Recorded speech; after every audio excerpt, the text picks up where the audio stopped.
Hello, அஸ்ஸலாமு அலைக்கும். இன்றைக்கி நாம் ஒரு பலாக்கொட்டை ரெசிபி பார்க்க போகிறோம். பலாப்பழம் சீசனாக இருக்கிறதுனால நம்ம அந்த பலாக்கொட்டை பார்க்க போகிறோம். அதுக்கு முன்னாடி ஒரு சின்ன விஷயம் சொல்லிக்கிறேன். ஒரு பெண்ணை அவருடைய அழகை வைத்து எப்போதும் நம்பக்கூடாது. அப்படிப்பட்டவர்களை நம்புவது பெரிய தவறு. வெளிப்புற அழகை விட அவர்களின் குணங்கள் முக்கியமாக இருக்க வேண்டும். அழகை விட அவர்களின் கல்விக்கு முக்கியத்துவம் கொடுக்க வேண்டும். ஓகே, இப்போ நம்ம சமையலுக்கு போகலாம். சொல்கிறேன். 3 டேபிள் ஸ்பூன் நான் கடலெண்ணெய் ஊற்றிருக்கேன். நான் முதல்ல 1/2 டீஸ்பூன் கடுகு எடுத்திருக்கேன், அதை போட்டுக்கலாம்.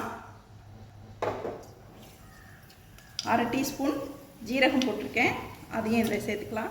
இது நல்லா வெடிக்கட்டும். வெடிச்சிருச்சு. இப்போ 2 வெங்காயம் வெட்டி வச்சுருக்கேன், மீடியமான வெங்காயம், அதை இதில் போட்டுக்கலாம். கருவேப்பிலை ஒரு 2 கொத்து போட்டுக்கலாம். இப்போது வெங்காயம் நல்லா வதங்கிடுச்சு. தக்காளி போட்டுக்கலாம். 2 தக்காளி வெட்டி வச்சுருக்கேன், அதை இதில் போட்டுக்கலாம். இதில் 1 டீஸ்பூன் உப்பு போட்டுக்கலாம். 1/4 டீஸ்பூன் மஞ்சள்தூள், 1 டீஸ்பூன் மிளகாத்தூள்,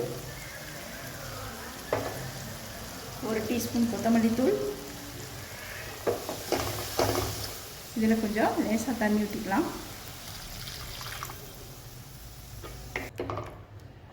நான் இது பலாக்கொட்டை 1/2 கிலோவுக்கு அளவு சொல்லியிருக்கேன். நீங்கள் எவ்வளோ போடுறீங்களோ அதுக்கு தகுந்த மாதிரி செஞ்சுக்கோங்க. நான் இந்த பலாக்கொட்டையை வேக வச்சுருக்கேன். மேலே இருக்கிற ஒயிட்டு இந்த தோலெல்லாம் எடுத்துகிட்டு இது கொஞ்சமாக உப்பு போட்டு வேக வச்சுருக்கேன். ஒரு 1/4 டீஸ்பூன் போட்டுக்கோங்க. நான் 1/2 கிலோ இந்த கொட்டை எடுத்திருக்கேன். நான் அதை இதில் போட்டுக்கேன். ஓகேங்களா? இது வேக வச்சது முதலையே இதில் போட்டுக்கேன். ரொம்ப கொலன்னு வேக வச்சிடாதீங்க. ஒரு 3/4 பதம் வெந்தால் போதும். அப்புறம் இதில் இந்த மசாலாவில் கொஞ்சம் நேரம் வேகணும், ஒரு 10 நிமிஷம். ஓகேங்களா? நம்ம இதை இப்போது மூடி போட்டு வேக வைக்கலாம். இப்போது 10 நிமிஷம் ஆயிடுச்சு. இப்போ நம்ம மூடியை திறந்து பார்க்கலாம். இப்போது நம்மளோட பலாக்கொட்டை பரட்டல் ரெடி ஆயிடுச்சு. இதை நான் சர்வ் பண்ணி உங்கள்கிட்ட காட்டுறேன். நம்மளோட ரொம்ப சூப்பரான பலாக்கொட்டை பரட்டல் ரெடி ஆயிடுச்சு. இது ரொம்ப டேஸ்டியாக இருக்கும். Very simple and very tasty. இது வந்து நீங்கள் ரசம், சாம்பார், அப்புறம் புளிக்குழம்புக்கு கூட நீங்கள் தொட்டுக்கலாம். சாப்பாட்டில் போட்டு பிசைஞ்சு சாப்பிடலாம். ரொம்ப நல்லாயிருக்கும்.